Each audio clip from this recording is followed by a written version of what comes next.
expert for this session, Dr. B. Jayalakshmi. So Dr. B. Jayalakshmi, presently working as an assistant professor in the Department of Computer Science and Engineering at Indian Institute of Information Technology, Dharwad. She obtained PhD in computer science from University of Hyderabad and has done her Master of Technology in Computer Science from University of Hyderabad. She has received Bachelor of Engineering in Computer Science and Engineering from Chaitanya Bharati Institute of Technology, Hyderabad. Ma'am has 7 years of teaching experience and has worked as assistant professor in the well-known private engineering colleges in Hyderabad. Her research interests include combinatorial optimization, heuristics, and meta-heuristic, especially swarm intelligence techniques. She has got her publications in reputed international journals and conferences. She was also a program committee member and reviewer for the International Conference on Soft Computing for Problem Solving 2017 at Indian Institute of Technology, Bhubaneswar. International Conference on Recent Trends in Operations, Research and Statistics 2017 at Indian Institute of Technology, Roorkee, and TenCon 2019 Technology, Knowledge and Society at Bolgatty, Kochi, Kerala, India. Now, with this brief introduction, now I'd like to welcome our guest expert, Dr. B. Jayalakshmi, and I'd like to hand over this session to her. Ma'am, please. Yeah, thank you, Dr. Sunil, for introducing me to the participants. I welcome you all on behalf of IIIT Dharwad once again to this 5 days faculty development program, online faculty development program in association with AICTE at LTP. Okay, let me start my presentation first.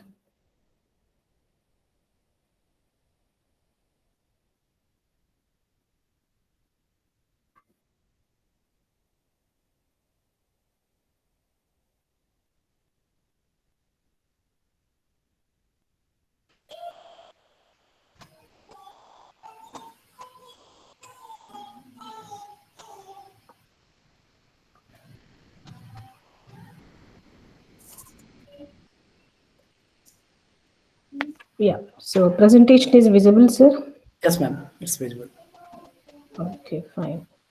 Okay, so the title of today's talk is Swarm Intelligence in Machine Learning. As introduced by Dr. Sunil, I work in the area of swarm intelligence techniques. So in my research, I have concentrated on applying this swarm intelligence techniques to solve hard problems, which will fall into the category of combinatorial optimization problems. Then I have started thinking how can I apply the knowledge of this swarm intelligence to learning, especially the machine learning. Okay, so I have done some kind of survey. So based on the survey, I have got some ideas which are already in the proposed, and they are available in the literature. So in this talk, I would like to concentrate and give you an view on the ideas where exactly the swarm intelligence techniques can be used in a machine learning environment. Okay. So I have planned some of the contents like this. So basically, I'll introduce you people to the swarm intelligence, and then how it has what are the advantages, how it is evolved from the nature. And at the end, we will discuss some of the use cases where exactly the SI techniques are used, especially in the semi-supervised learning mechanism. And finally, I will conclude with some of the challenges of SI. And in this talk, I would like to concentrate on two well-known swarm intelligence-based techniques that are, one is a particle swarm optimization, and the second one is a ant colony optimization. So I'll start with introducing these two techniques first. So I'll give some introduction on these two techniques. Then we will try to analyze the use cases how they are actually implemented in semi-supervised learning. Okay, yeah. So this, like in an introduction, I want you people to think on for a few seconds, what is intelligence and what is learning? Like, which one comes first? I can put it in that way. Is it that we are learning, we are expertising, uh, we are learning, and we are becoming expertised based on our intelligence, or by learning continuously, and after some experience are we becoming intelligent? So what is a connection between these two? Okay, so basically when we see these buzzwords, AI ML, all these things everywhere, so there is a some like confusion. Even I have also got this confusion, what comes first and how they are related, and is there any dependency on this? Okay, so if you basically look at a definition given by the Tom Meckel in a prescribed textbook on machine learning, where he will be explaining about, like, based on a set of tasks, if you train a machine continuously, it gains some experience, and once this experience is reached to some level, then it will improve its performance on those tasks by achieving some threshold level. Okay, so this is the like general idea how he has defined the machine learning. Okay, so if we start from the artificial intelligence, then we will see learning is one of the aspect in the intelligent. So in order to become intelligent, we need to make a habit of learning new things by different mechanisms. Okay, so I had a feeling that learning is part of artificial intelligence, so it is only a subfield of artificial intelligence. Then, like once you like go through this complete lecture, then we will understand we are using intelligence again in the learning phase. So now I have found some dependencies between these two terms, learning and intelligence. Okay, so we'll start with the intelligence, swarm intelligence especially. Okay, so this field of swarm intelligence is a discipline that deals with the natural and artificial systems, which composed of many individuals which coordinate in a decentralized control and self-organization. So there is nothing like a centralized mechanism when you concentrate on this swarm intelligence. So a swarm is nothing but it's a group of things. Okay, it can be natural, natural agents or artificial agents, I can call them as. Okay, so based on the collective behavior of the individuals, they exhibit some intelligence, and based on their behavior, we can model some of the frameworks, and these frameworks we can program in such a way that they can solve the hard problems, hard optimization problem. And one more point I would like to mention here is why there is a increased demand of swarm intelligence techniques in a optimization.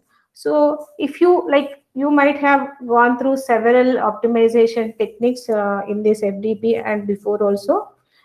So basically there are approximation methods, and before approximation methods we have some exact methods which can be used to solve the hard problems. But the advantage of swarm intelligence techniques are the time. Actually, by the name itself, the hard problems, which are called as a NP hard problems, they'll take exponential time to produce the final solution, the optimal solution, right?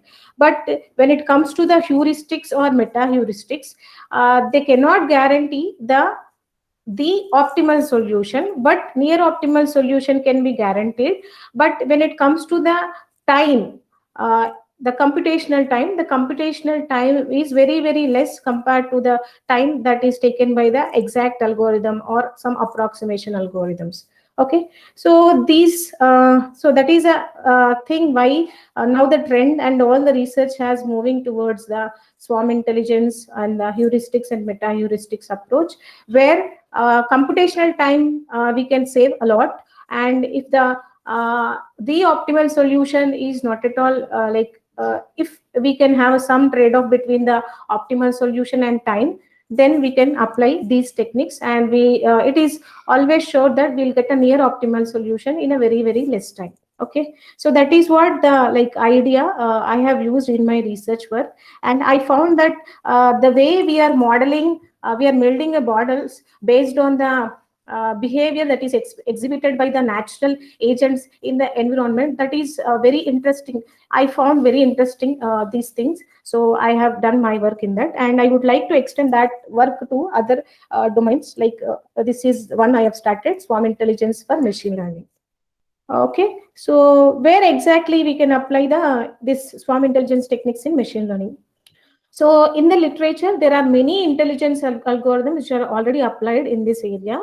So we can have we can see some algorithms are applied single, solely they are applied algorithms which are already applied in this area. So we can have we can see some algorithms are applied single, solely they are applied on some algorithms, or a combination of 2 or 3 algorithms by a hybridization process can also be applied in a learning algorithms. And also other area where we can use this swarm intelligence techniques is basically for tuning the parameters of the machine learning algorithms. And one more point, why we are going for a machine learning, basically at the end of the day, I like to divide all the machine learning algorithms into 2 categories. One is a classification and another one is a clustering.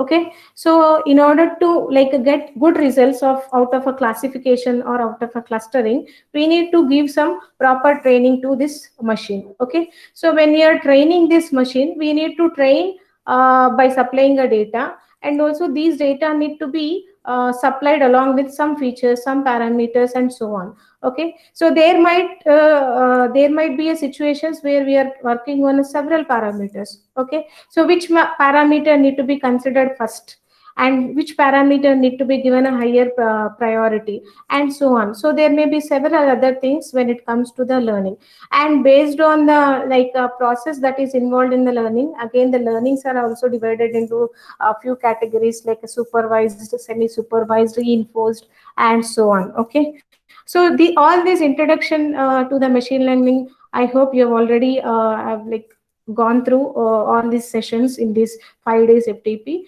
So, and one more thing is, I have not I have restricted my slides to only the theoretical aspects. I don't want to put too much of mathematical equations. I thought you people are going with all these mathematical equations from the day one of this FTP. So I wanted to reduce the number of equations in my slides. Okay, yeah. So coming to the swarm intelligence techniques, is there any taxonomy kind of thing? Okay, so what is criteria we need to consider? Okay, so basically the research in the swarm intelligence is classified according to the 2 categories. Okay, so first one is the natural versus artificial, and the second category is the scientific versus engineering. Okay, so in the algorithm, the agents are biological systems, then we can call it as a natural intelligent algorithm. And suppose if the algorithm works on the human artifacts or artificial systems, then we can call it as an artificial algorithm. Okay, so that is one category. And second category based on the scientific and engineering. Okay, so the goal of the scientific stream is to model these systems to a single machine, and to understand the mechanisms which allows the system as a whole, and it behaves in coordination with the local, individual and then individual and environment interactions. So in this mechanism, so there is a chance for a solution to improve in its local environment, that is individual, and also along with the global environment, that is individual and environment. So these are the 2 different type of interaction that is supported in the first category, that is scientific. And you can also apply these techniques for the engineering stream by exploiting the behavior that is exhibited by this scientific stream, and we can use them to design the systems, okay, so which are basically fall into the engineering category. So we'll try to see some examples to understand these categories now. Okay, so I have given a for each one category, I have listed one example. Okay, so based on the two categories that we have seen, we have four possibilities now. Okay, so if you consider the natural and scientific, okay, so I can say foraging behavior of the ants is a best example for this natural and scientific category. Okay, so so suppose, for example, if you concentrate on a behavior of the ants, so given a choice between a two paths of different length, joining the nest and a food source for an ant. So what happens in a colony of ant? The ants will select the one which has the shorter distance. Okay, so always they'll chooses the distance which is shorter from their place to the food source. Okay, so how they do this? It is based on the a model called as a pheromone deposit. Okay, so first this behavior by ants exhibited in the nature is identified by researcher Denon Borg, and he has showed this behavior using a simple probabilistic model. So how the ants decides by tracking the random decisions based on the pheromone which is deposited on these paths. So based on this, he has proposed a probabilistic model. Okay, so that has fall into the category of natural and scientific, because the behavior is naturally exhibited by the species which are available in the nature. Okay, and it can show the behavior with respect to the local environment and also the global environment. Okay, and second category, artificial and scientific. So this, for this we can concentrate on something called clustering by a swarm of robots. Okay, so nowadays there is also one more area that is like evolving, swarm robotics, right? So instead of doing a job by a single robot, the job is now replaced by the swarm of robots. So the idea is the swarm can work and in a group, and it can able to achieve the global best compared to the individual one. Okay, so the, yeah, so again the idea for this clustering by swarm of behavior is again from the behavior of the ants exhibited in the nature. Okay, so in this model what happens is it is derived from the behavior of the ants. So ants will usually pick up and drop the items with the probabilities which depends on the information that is based on the density that is available on the locally available ants. Okay, so ants will communicate with one another in the environment, and they will drop and pick up the food sources from that communication.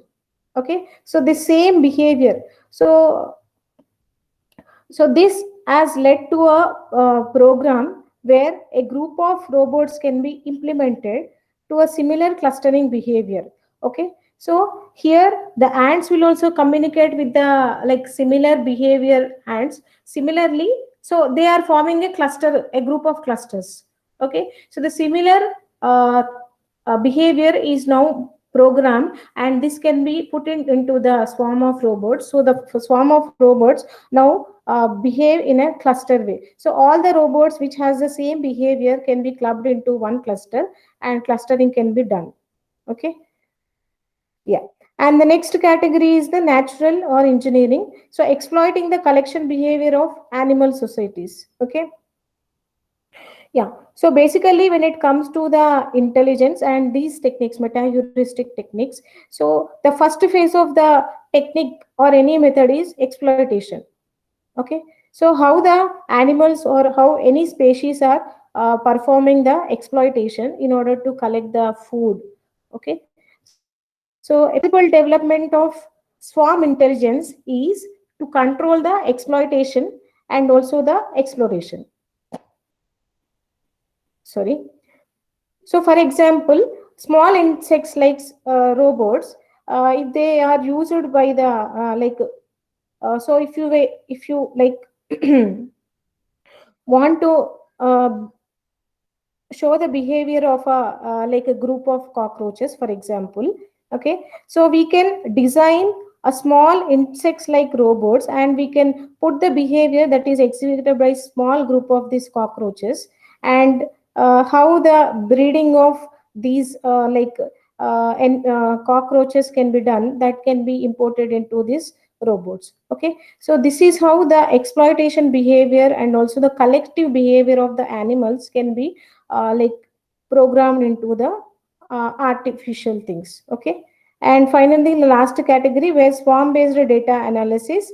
So like there are some works in the area in the direction where the artificial ants picking and dropping the data items with probabilities can be simulated to the way how the data items can be categorized based on their neighborhood. Okay, so we can simulate the same behavior, and we can perform some analysis on the data. So same data can be clubbed into the one cluster kind of thing. Okay, so these are the some of the ideas based on these swarm intelligence techniques, and now the mapping from the behavior that is exhibited naturally is now shifted to the artificial way. Okay, so these are the few properties of the techniques. Okay, yeah, they're composed of many individuals, and all individuals are belongs to the same category, and simple behavior rules they will follow, like for example local information from the individual, and also they exchange the information between them through the environment, and overall behavior uh, can result from the interaction of both individuals as well as interaction with the environment. Okay, yeah. So now we would like to concentrate on one of the promising like swarm intelligence technique, that is PSO. So it is proposed by the Kennedy and Russell in the year 1995. Okay. So it has got inspiration from the social behavior and the dynamic movements with the communication of the bird flocks. Okay, so again this behavior of the birds will combine the experiences of the individual, like self experience, and also with the environment experience, that is social experience, by looking at the other individuals. Okay, yeah. So in the year 1986, like this process is like described with the help of the three steps. Okay, so Craig Reynolds described this process in the three simple behaviors. The first one is a separation, second one is the alignment, and the third one is the cohesion. Okay, so in the first one, what does separation means here? So here this is the like intended object here. So this object is being separated by avoiding the crowd, local crowd. Okay, so see, this is the local crowd. Okay, available, like if you concentrate on this image here, so these three are the locally available items. Okay, so separation, so we are trying to separate it from these three locally crowded flock mates. Okay, so that is one process.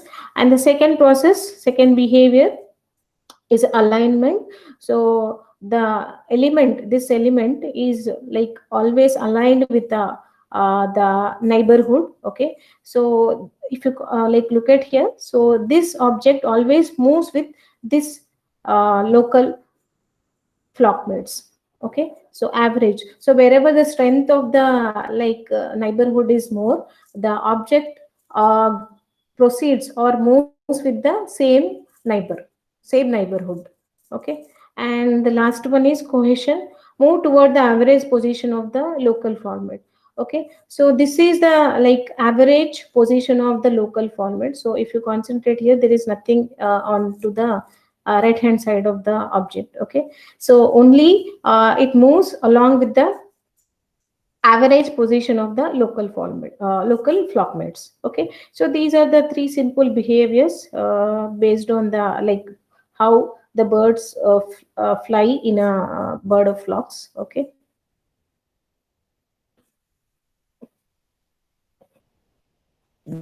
Excuse me. Yeah. So what happens in a PSO? It basically uses the number of agents. Okay, and these number of agents or the particles will constitute a group called as a swarm. Okay, and what is the job of this swarm of particles? They'll always search for a best solution. And what happens with each particle? Each particle will adjust and move in the search space by flying according to its own flying experience, and also it will communicate with other particles, and it collects some information from the flying experiences of the other particles. Okay, so local information and the global information. So when it is a proper combination of global and local information, it is always good to achieve the global maximum. Yeah. So how the collection of the flying particles can be done? Okay, so how we can model these activities into our programming or the like algorithm environment. So changing solutions is nothing but it is similar to collecting the flying parameters. Okay, sorry, flying particles swarm. Okay, and search area is nothing but the number of solutions or our solution space for our problem. And moving towards a promising area to get the global optimal is nothing but the movement from one solution to the another solution, or the process that we will employ to change our solution by finding a new solution or a new neighbor solution.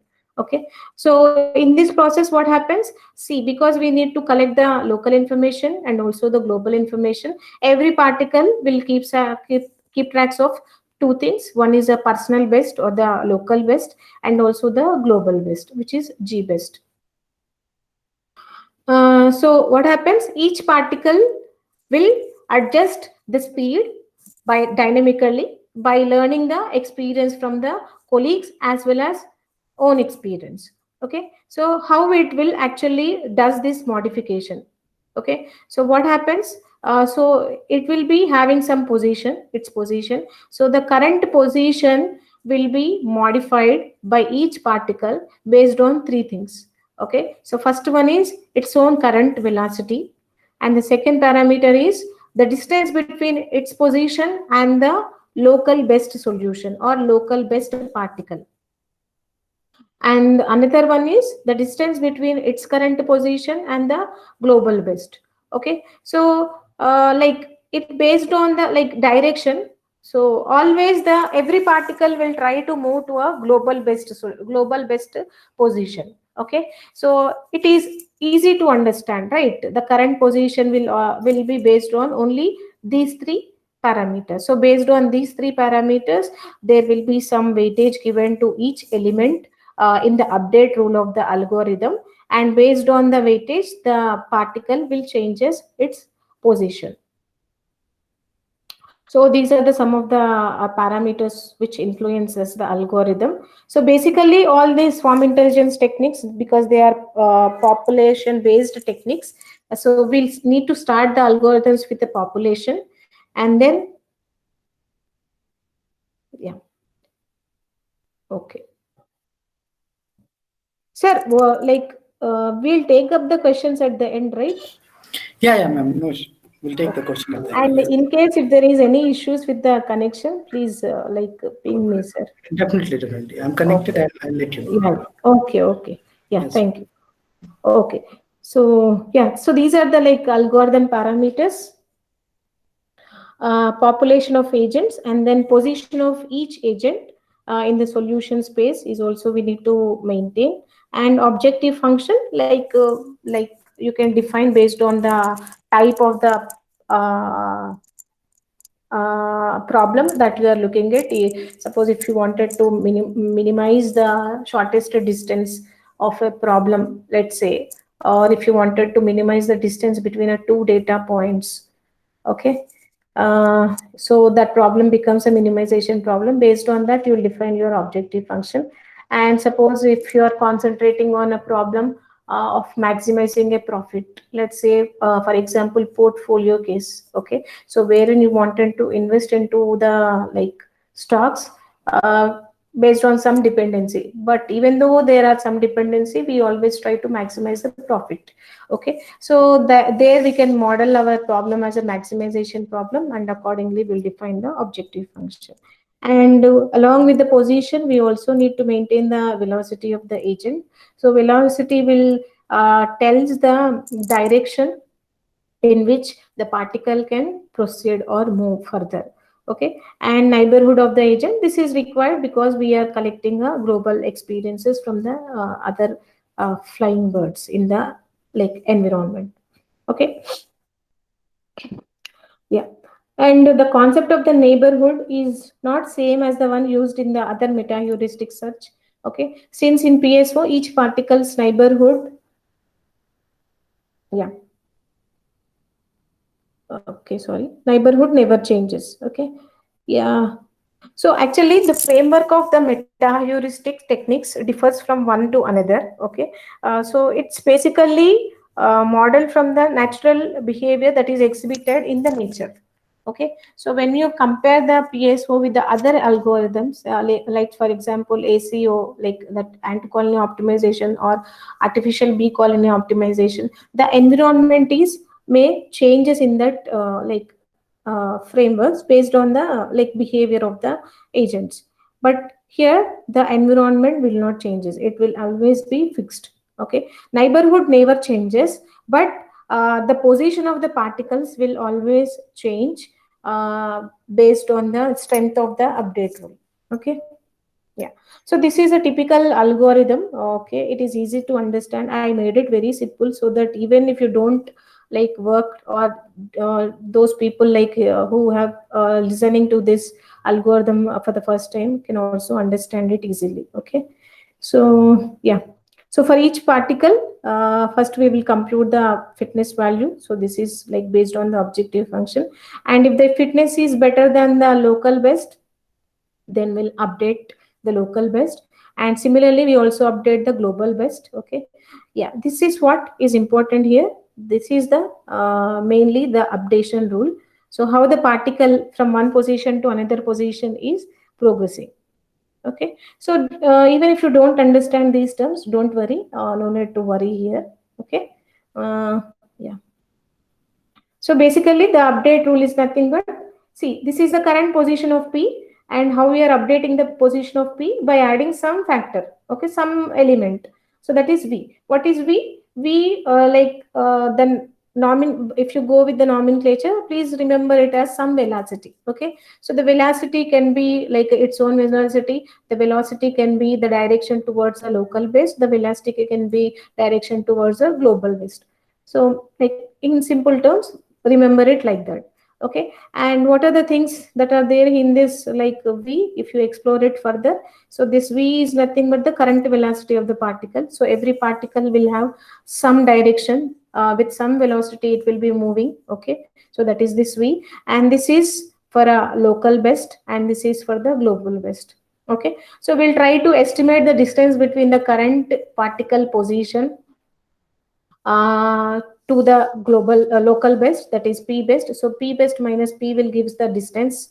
Okay, from current to the local, and G best minus P will gives us the distance from the current to the local, and we need to give some weightage to these two like elements. So there are some parameters, and some weights will be assigned to them.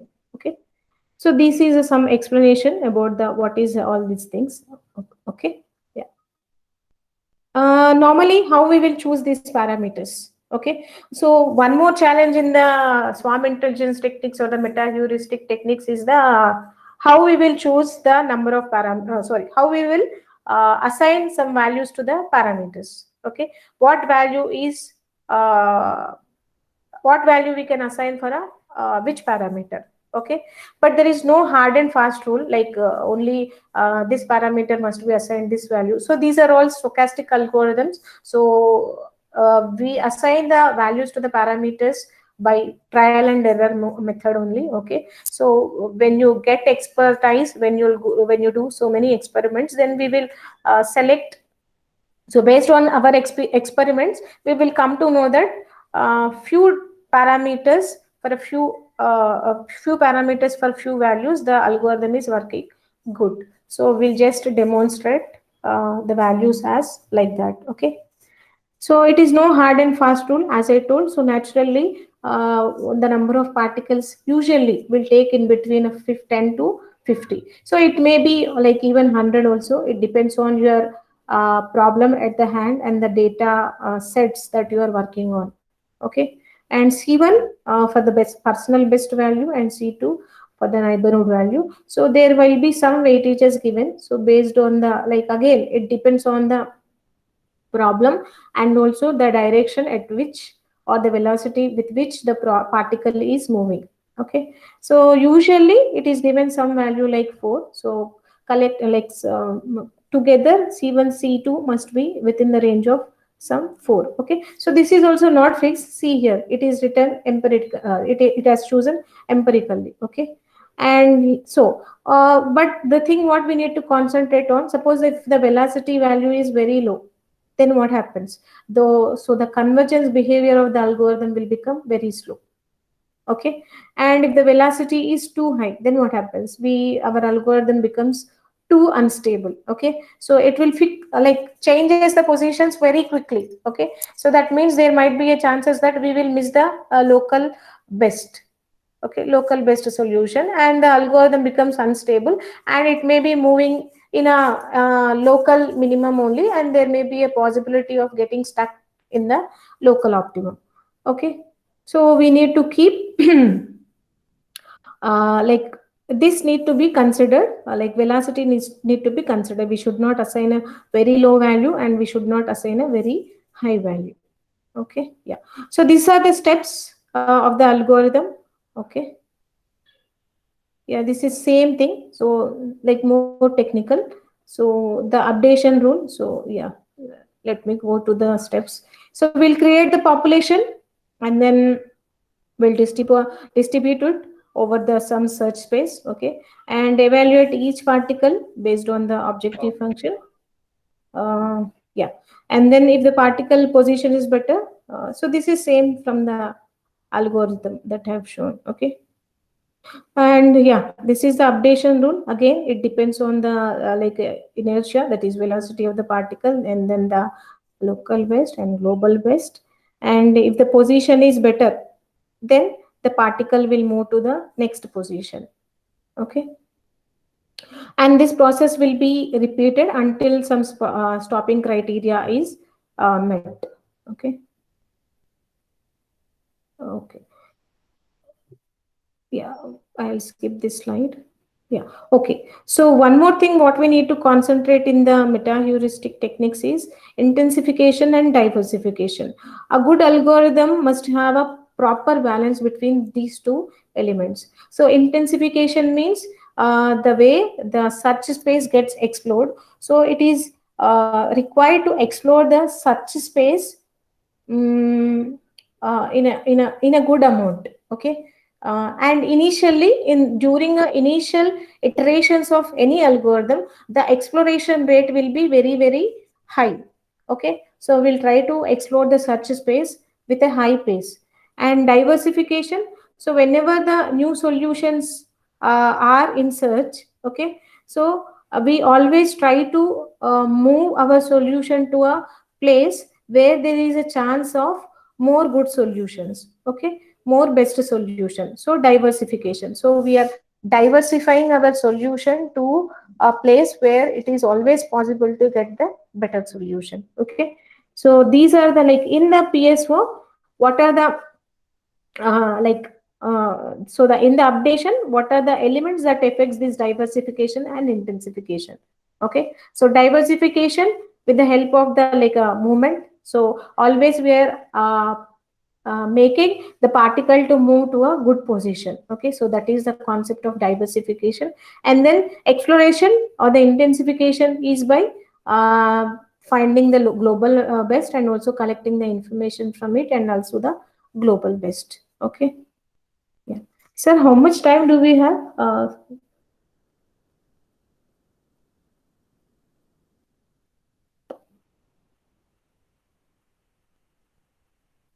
Okay.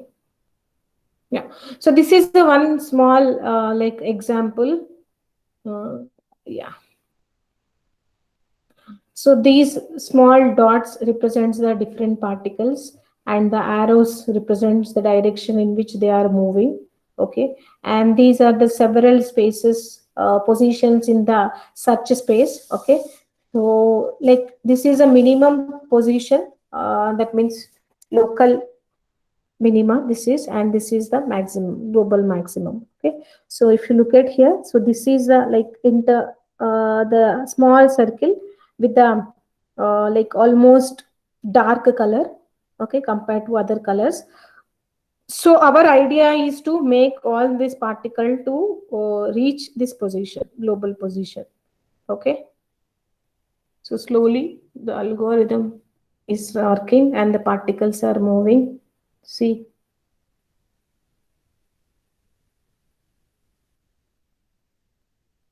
Okay,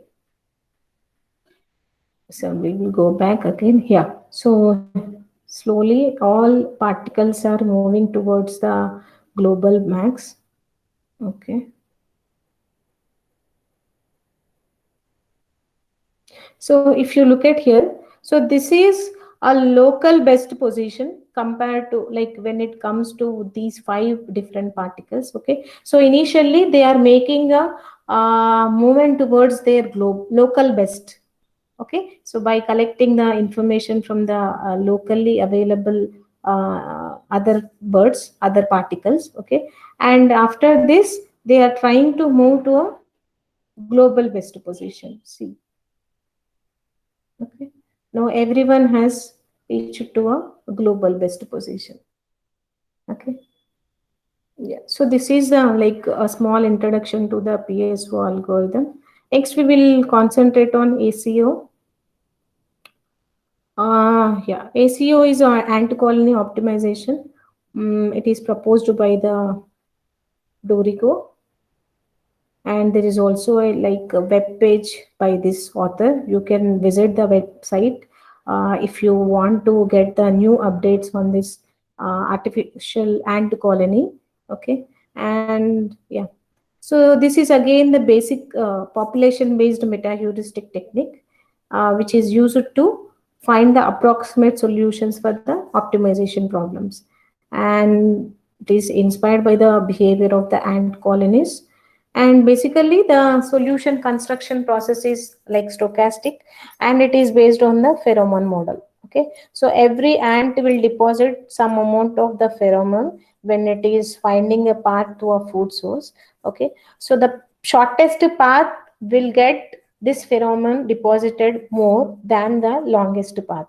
Okay, so based on the density of the pheromone deposited on the path, the other ants in the colony will follow the shortest path. Okay, so that is a simple idea behind the ant colony optimization.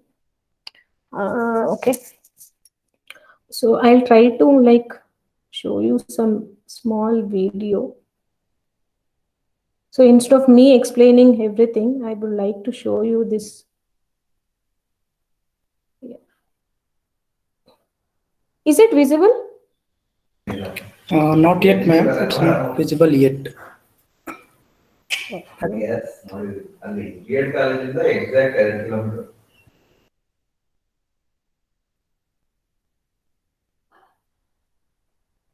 Okay, wait, sir. I will present it again. Okay, ma'am. ಒಂದು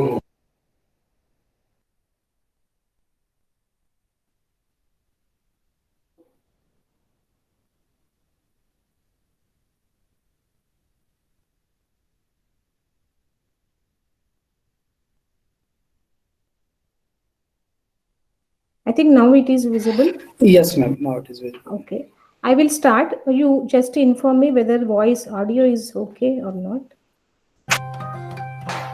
Yeah, yeah, audio But is okay. though nothing is explanation in this audio, only small like background music.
Okay, so that was a small demo.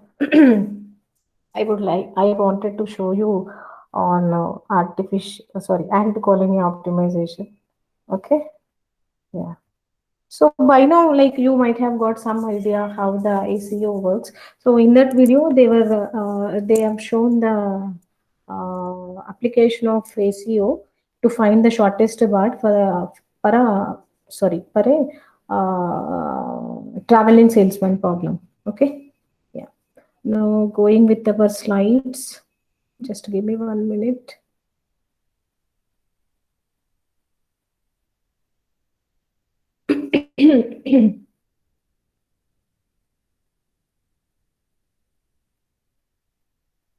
Okay, yeah.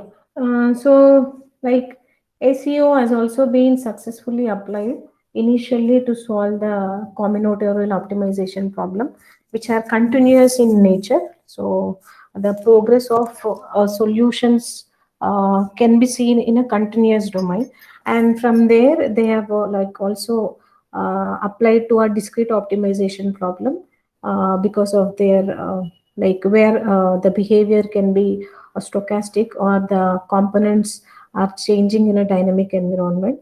And there are several examples where we can find the application of this algorithm to solve them, like for example routing in a communication networks, and also the other like problems of scheduling traveling salesman problem like the one we have seen, and for other combinatorial optimization problems also. Okay, yeah. And later, after the invention of the ACO, like after it has become successful in the discrete optimization and the continuous optimization domain, then it has been extended to solve other optimization problem which have a mixed behavior, like a mixed variables, both continuous as well as a discrete and all. So all this work, if you are really interested, you can visit the page by the Dorigo. Okay, and it has shown like this algorithm has become very successful, and still some research is still going on this algorithm, and nowadays we could find several applications using ACO algorithm. Okay, yeah. No, yeah. So coming to the main part, the application of these two algorithms in a machine learning. Okay. So I would like to concentrate here on semi-supervised learning, as I told in the behavior of my presentation. Okay. So basically, when it comes to the semi-supervised learning, what this semi-supervised learning addresses it. Okay. So basically, in order to train any machine, train a machine means in order to make a machine to learn something, we need to supply the data, right? Okay, and the data comes with the two things. One is a labeled data, another one is a unlabeled data. Okay, so you might have like got information about what do you mean by the labeled data and unlabeled data by this time. Okay, and yeah, so how we can enhance the performance when the data is unlabeled? Okay, because we have the data, we will get a labeled data in a limited manner. So how we can resolve the problem when the data is unlabeled? Okay, so there are few approaches that are like proposed in the literature. So how we can attack on this unlabeled data learning? Okay, so first thing is exploit the unlabeled data and then use some labeled data from a different domains of the or different problems. Okay, so suppose for your problem you will not get a labeled data. Okay, so in that case you can always search for other problems or other domains and also collect the data from those domains which are labeled. Okay, and based on that labeled data we can start labeling the unlabeled data for your problem. Okay, and the other approach is you can always take a help from a human expert to label the data. Okay, so the learning that we are concentrating in this talk is a semi-supervised learning which addresses this problem, actually the problem of rarely labeled data by using the unlabeled data. Okay, and unlabeled data is used to identify the structure of the data. Okay, so there are several like procedures or the, I can say, the mechanisms, training mechanisms that are possible for labeling unlabeled data. One is a self training. Okay, so what happens in a self training? Like it starts with the limited amount of the data, then the size of the data will be increased by training sets and by labeling the unlabeled data. Okay, so it is done in an incremental fashion.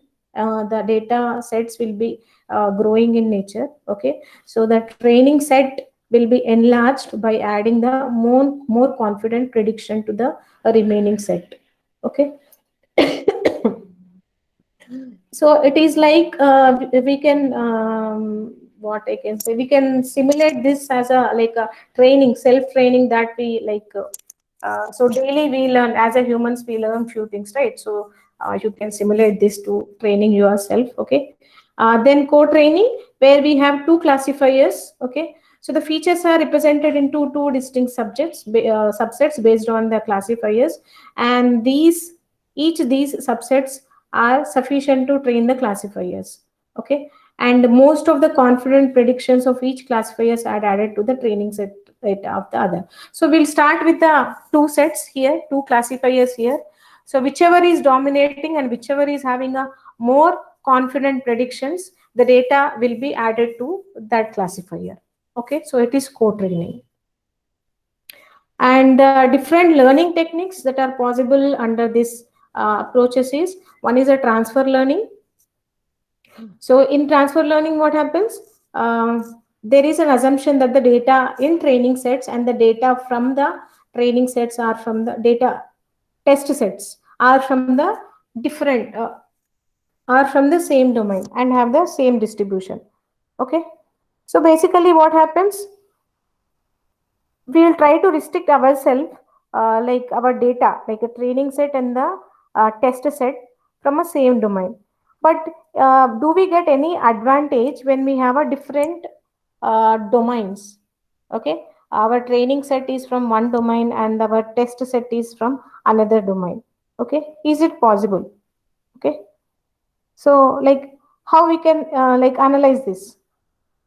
Suppose if there is a one person who has a knowledge of C programming. Okay, so a person having a knowledge of a C++ programming, suppose. Okay, so C++ we can call it as a object oriented programming, right? So a person having a knowledge in a object oriented programming can learn and who has expertise in a especially C++ programming language, he can learn a Java in a very fast manner, isn't it? Okay, so we can apply this same approach here. So what we can do is we can collect the data from a same domain, okay, but need not be from a same problem set. Okay, so in a same domain from a two different problem sets, we can collect the data. One is labeled and another one is unlabeled, and we can start labeling the unlabeled data. Okay, so that is the idea behind this. And active learning, so here this actually the semi-supervised learning is similar to the active learning. Okay, so here we have both labeled and unlabeled data to enhance the performance of the classifier. Okay, so like what happens in a active learning is the classifier selects the most relevant examples of unlabeled data and uses an expert, okay, to label the data. So the presence of some expert must be there in order to achieve this type of tasks. Okay, so that is where human is actively participating and he is making the system to learn this like he is making the labeling of the data. Okay, so that can be considered as active learning. And the last category is something called as a visual learning, which makes use of the classification process by visual feedback given by the training model, or a example with the help of the like some visual learning, which is can be possible from by splitting a decision tree. Okay, so feedback from all users are also used to evaluate the individual test instances. Okay, so here basically we depend on a model, okay, training model, like for example, a decision tree. So based on the visual like feedback, what we'll get by applying this model, based on that, the learning takes place. Okay, so we now try to look at the use cases. So these nothing but the already reported work in the literature where the swarm intelligence techniques are used. Okay, so the first one is a content based image retrieval by a semi supervised particle swarm optimization. Okay, so this is proposed by Broilo et al. Okay, so what happens, like what we have done, what they have done. So here, what I would like to provide you is, I would like to just to give you the idea of how the authors are solve the problem by using the swarm intelligence techniques, the techniques that we have discussed in our talk, basically that ACO and PSO. Okay, so all these use cases are built up on top of the two swarm intelligence techniques, that is ACO and PSO. Okay, so the problem here is in a content based image retrieval, so how these images can be classified. Okay, so that is the idea. Okay, so in order to do this task, they have applied the PSO algorithm. Okay, so what actually they have done in this like work. Okay, so what they have did is, they have represented these images which are based on the content.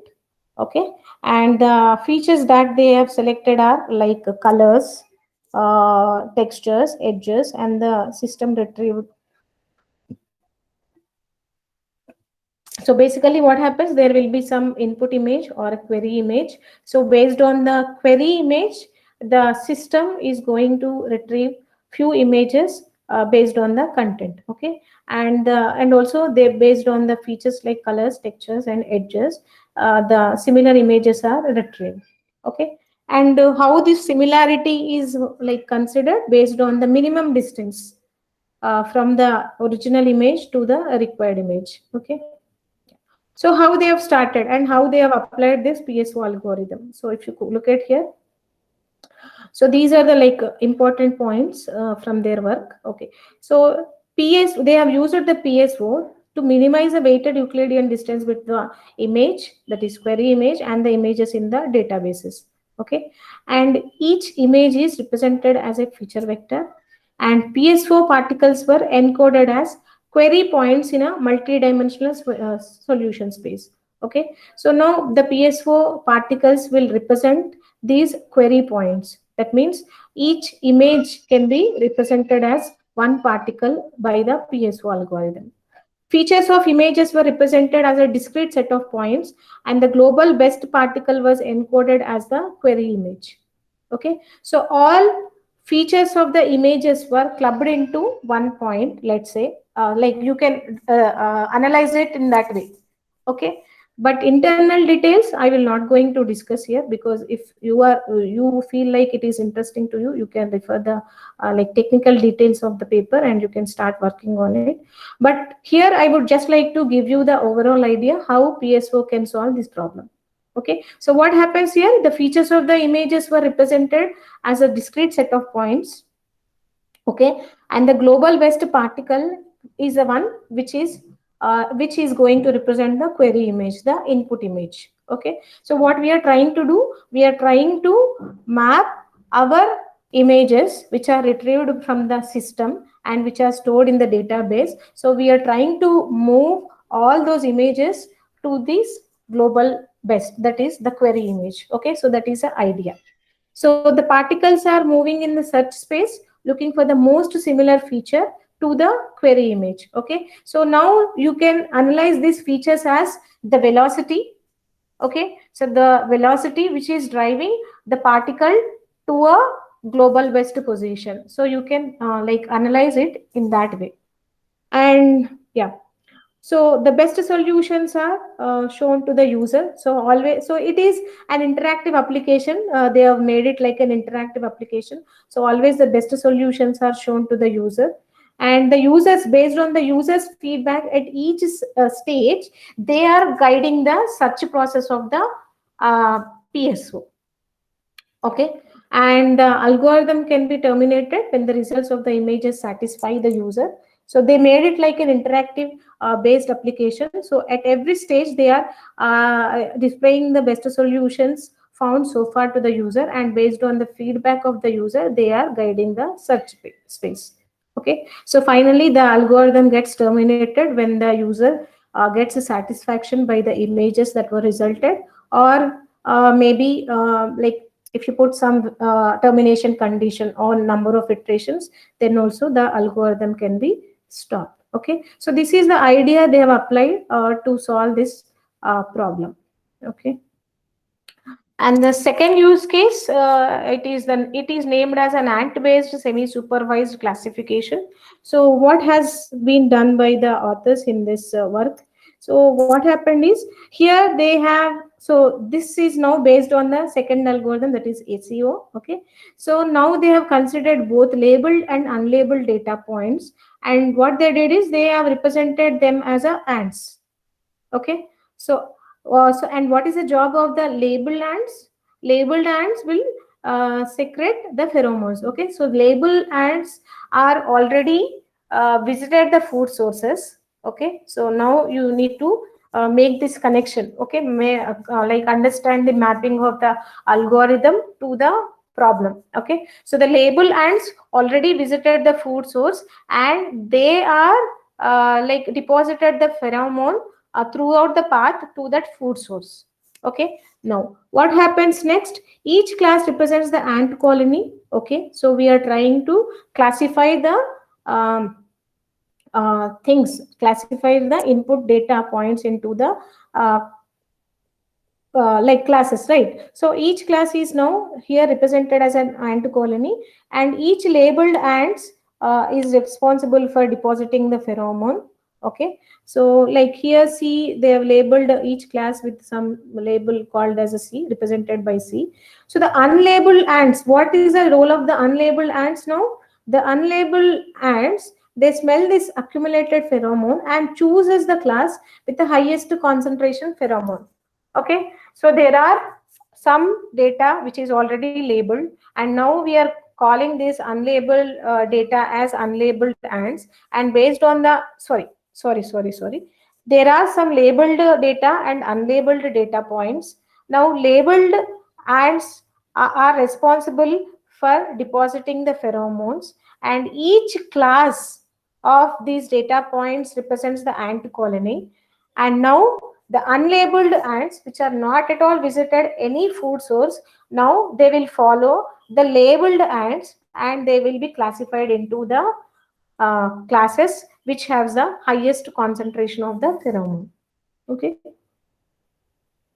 so the class of the ant is updated over the time according to the accumulated value of the pheromone. See, the again they'll start communicating the information. Ants will start communicating information among themselves by the pheromone deposal, right? So the class of the ants gets updated over time. So as in, like when we run this algorithm throughout the iterations, there may be possibility that one ant may be shifted from one colony or one class to another class. So why this shifting is possible, or why there is a necessity? Because the initially an ant can be during the initial iterations, an ant can be classified into a not like appropriate classifier or appropriate colony. So throughout the iterations, it may be shifted to a best classifier.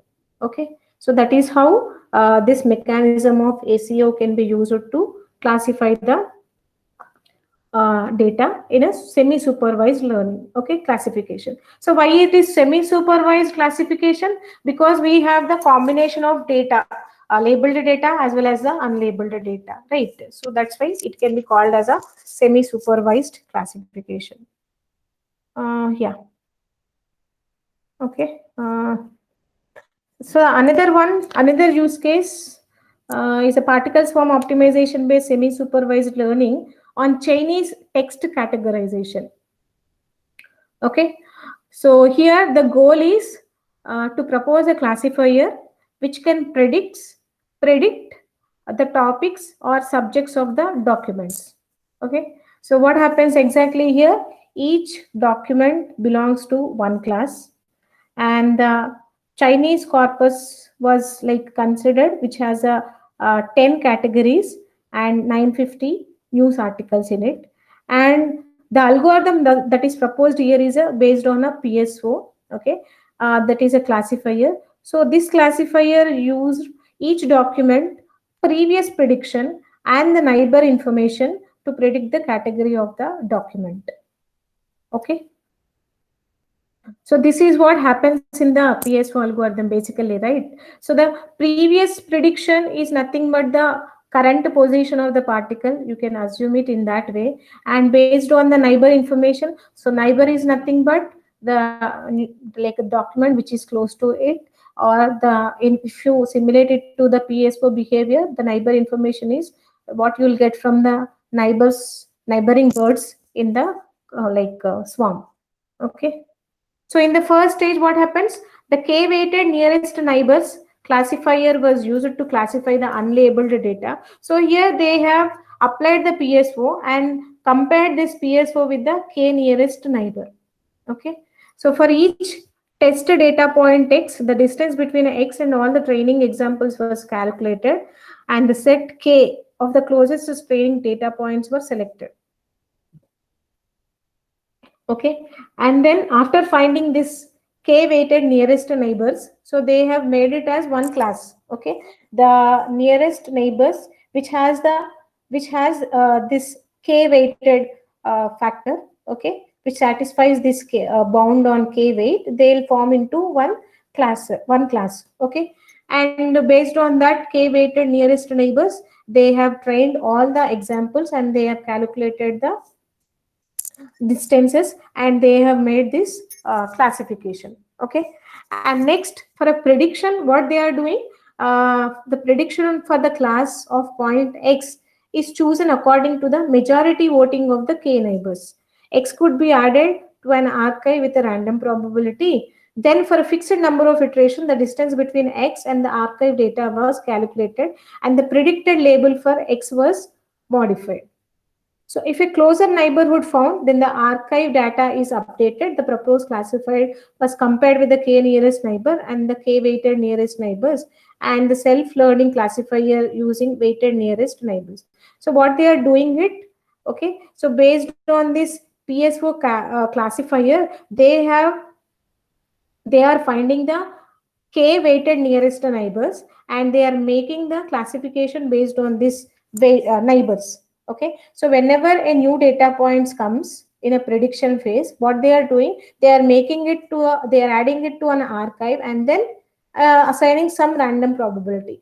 And during the iterations of the algorithm, they are calculating the distance between this new point with the already calculated label of the k weighted nearest neighbors. So whichever neighbor is closest, the data point will be updated to that nearest point. Okay, so this is how the particles are updating their position based on the velocity. Okay, so here we are considering the distance between the particle to the nearest neighbors based on some weight. Okay, and k are nothing but the size of the set. Okay, and the one more use case. So how much time is left, sir? Ma'am, we are almost done. Okay. 2 So minutes. I have like, okay, 2 minutes, I'll finish. I have 2-3 cases. Just I'll give a simple idea. Okay. So we have a semi-supervised classification with multiple ants, maximal spanning tree. Okay. Again, here the label data are represented by ants in the different nest, and each class is an ant colony, and unlabeled data is now considered as a food sources in this case. Okay. Each colony has a unique type of pheromone deposit in that colony, and all data points were represented as a nodes in the graph. Okay, so basically they are representing the data as a spanning tree, so that when we apply the ACO on this spanning tree, all the nodes are now represented as a let's say food sources. Okay, so the job of the ant is to find the shortest path. Okay, so finding a shortest path of spanning tree is done by the ACO algorithm, which actually the job of classification being done here. Okay, so the colonies compete for the unlabeled data, which is food sources. The proposed approach used the idea of label propagation, where labeled nodes propagate their labels to unlabeled nodes in the graph. Okay, so so here the ants are performing a random walk strategy. They are using a random walk strategy, and this random walk they are implementing in order to explore the food sources in the spanning tree. Okay, and the pheromone is evaporated during the moves on the by the ants around the graph, and the goal is to find the maximum spanning tree. So maximum spanning tree is nothing but the maximum like area or the path that is traveled by the ants, where the deposit of pheromone is more. Okay, so that is how they have like done this classification using the spanning tree, and also the application of random walks by the ants on this spanning tree. And the one more use case which is proposed by Hay et al. They have like proposed a dynamic self-training semi-supervised classifier based on swarm intelligence for evolutionary data. So what happens in the evolutionary data? The data changes with the time, such as web logs, GPS sensors, streaming of data, which is not unlike the streaming of data. So here the data, evolutionary data keeps changing, unlike the continuous data. Okay, so again here each class is represented as an ant colony, and the unlabeled ants chooses their colony based on the pheromone deposit. Unlabeled ant moves to its nearest nest using the k nearest neighbor. And next one, this is an ant labeler, which does a semi-supervised self-training algorithm job. Okay, it is proposed by Alvinetti et al. Okay, so this is almost available in the web. You can like visit, and you can like if you are interested, you can explore how it is performing the self-training. Okay, because the idea of ants is they are self-trained, right? So they have used the self-training ability of the ants to implement this ant labeler. Okay, and the last one, a semi-supervised model using cluster and label approach. So here the authors used a local best version of the PSO to cluster the data, and the model is you create a spherical cluster. However, the cluster is not spherical. Okay, but they wanted to create a spherical cluster where it can easily cluster the data into some groups. Okay, so the guidance of the labels helps to reshape the formed clusters according to the available supervised information. So based on the supervised information, the clusters can can be converted into different shapes. So reshaping of the clusters and the labeling can also be updated. Okay, and like so these are the several use cases that I have found in the literature, and I thought I'll give these ideas so that if somebody is really wanted to apply the swarm intelligence techniques to the machine learning algorithm, especially in a semi-supervised learning, they can take motivation from this work, and they can further explore, and they can start working on this area. And there are several challenges also when it comes to the swarm intelligence techniques. So few things like the algorithm parameters tuning and controlling. This I have already covered in the talk. And the understanding and analyzing the algorithm behavior is also difficult, and there is no proper evidence like why the behavior is like that, how ants behave like that, or how particles in a swarm in a PSO algorithm, how they are behaving like that. Okay, because they are based on the stochastic nature, right? And the randomness, and also high dimensionality. And yeah, so these are some of the challenges that comes with the swarm intelligence techniques. In spite of these challenges, these techniques are proved to be successful in several areas, like when I have discussed during the during the initial phase of our talk. Okay. Several references. Yeah. Thank you. I have done. Hello, ma'am. Thank you so much, ma'am. Yeah, please go ahead. Ask participants. Yeah, with your Is there ma'am. any research scope in this area, ma'am? Yeah, these are the already work that is available now. So you can still enhance the work further. Like for example, there is a unlabeled data and labeled data in a semi-supervised learning, and we are applying the ACO to use the same label of labeled data to the unlabeled data. Now you can have some variations to this. Like as I told, uh, when the labeled data, unlabeled data is there, and in order to label the data, we can get a data from a different domains also. Okay, so you can also think in those lines, and if there is any possibility, we can apply the swarm intelligence techniques also there. And one more thing, if you can model any problem of machine learning as an optimization problem,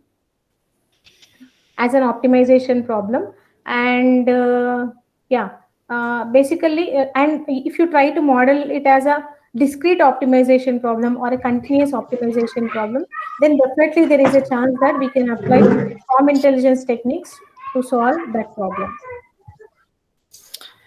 Yeah. Ma'am, there is one question that most of the participants are asking. There are some reference if you can provide based on swarm intelligence and machine learning, some textbook sort of Okay, things. okay, sir, I'll send you some details on those. You can share with the participants later. And one of the So what do we participants had do? asked that they want your contact information. So shall I share Yeah, your yeah. email ID? Yes, sir. You can share my mail ID, email ID, Okay. official one, and also I will give you my personal Gmail ID also. I will give it to you. You can forward to them. Sure, ma'am. Okay. Any other question from the Uh, I participants? Yeah. think one has posted in the chat box. Hello, ma'am. Hello. Just a second, sir. Jitendra Kumar. Please Yes, suggest ma'am. me a good reference book of Indian author. Okay, I will give you. I will send it to Sunil, sir. You can he will forward it to all the Hello, participants. ma'am. Yeah. Hello, Yes. ma'am. Yeah. Yes. Please Ma'am. go ahead. Actually, in Swarm Intelligence, I have published more than 8 to 9 papers, but Mm. it is totally based on Swarm Intelligence, ma'am. And Mm-hmm. in respect of cloud resource allocation, scheduling, and energy efficiency. But ma'am, Okay. now I want to move forward with ML. Swarm Intelligence Okay. with ML. But Okay. ma'am, in the field of cryptography or security. So, ma'am, kindly guide how can we implement or how can we Sorry, implement your voice. is Swarm? Ma'am, actually, I want to know that how can we implement Swarm intelligence machine learning in security perspective of cloud? With respect to cloud, okay, frankly telling, even I did not Security, work ma'am. anything related to the cloud computing. So if you you can reach me through my mail. I need to start exploring cloud environment, cloud computing also, so that I can find out some approaches, like how we have found out how the SI techniques can be used for a semi-supervised learning.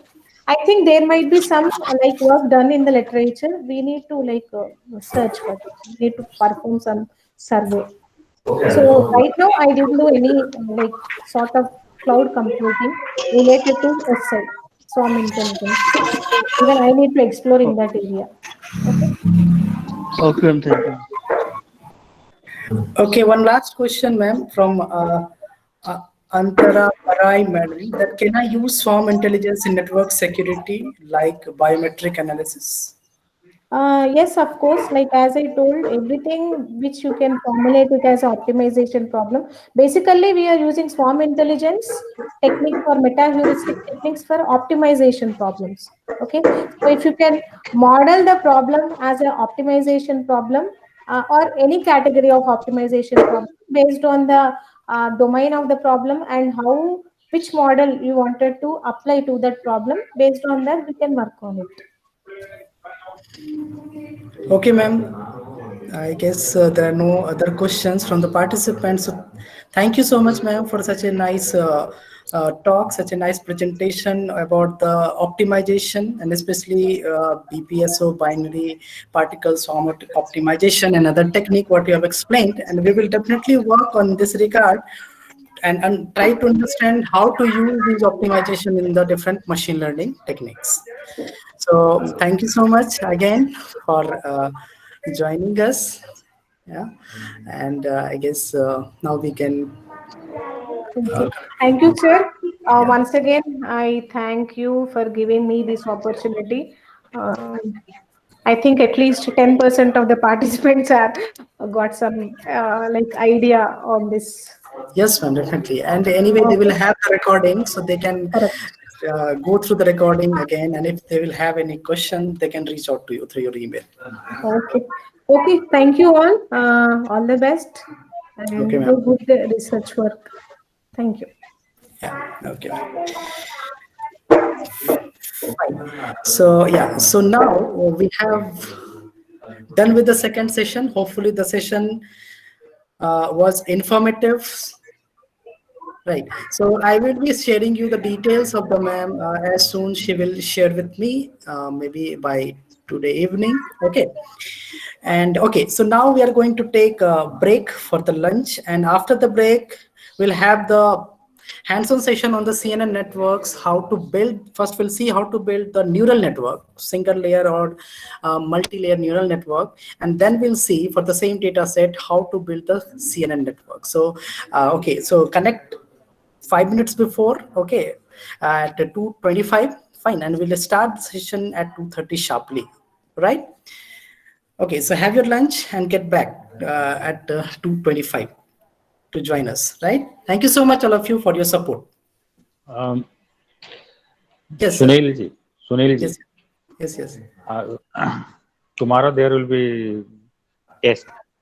Yes, sir. So, how many questions will be there, and what will be the duration?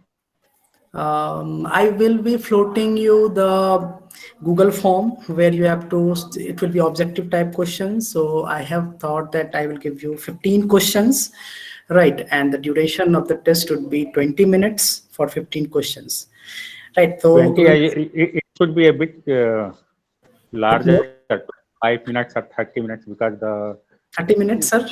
Will it be fine? Keep in mind that some of the participants are from 20 minutes are not sufficient, sir. non-computer background. Okay, so we can take half an hour so that after that we can start with the feedback and validatory session. Okay. So for the questions also keep in mind that some of the participants are non-computer background. Okay, sure, sir. But the questions will be coming from the topic what we have covered. Whatever have been covered. Yes. Thank you. Okay, sir. Thank you so much. And 15 question, 30 minutes duration. That will be. I'll give you the more detail about at the end of this session about the test. Thank you. Okay, fine, sir. We'll connect again up at 2:30, and we'll connect at the third session of our hands-on. Thank you so much, all of you.